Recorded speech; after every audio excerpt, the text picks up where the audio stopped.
Hi ha una dada que també és important, que la veiem donant cada any, i és un poc la idea que la pressió fiscal per habitant de Menorca és més gran, ja no només d'Illes Balears, sinó que és més gran a nivell d'Espanya. La pressió fiscal que inclou tot el tipus de taxes i d'imposts que estem pagant. Això arriba quasi a un 30% del que és la renda personal, que és molt.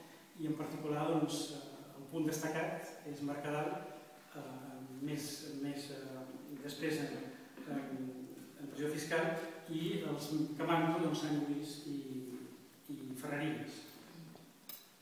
Aquest informe, primer donar les gràcies una vegada més que ja heu tingut a bé a venir a Menorca a fer la presentació de la memòria del CES l'any 2010, cohesió social, i jo aquí a més afegiria creixement amb aprofitament. Crec que són els 3 punts que podrien remarcar d'aquesta memòria com un punt d'inflexió, problemes complexos, solucions no fàcils, cohesió social, i que després també dir la pregunta que ha llançat el president del CES, el senyor Poguet, què han de fer a partir d'ara?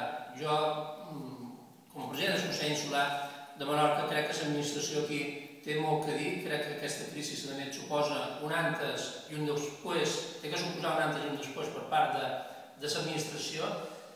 Les administracions avui en dia estan en una situació econòmica delicada, com també estan empresaris i famílies, i el que té que fer l'administració és mirar de cara d'administrar cap a l'administrat.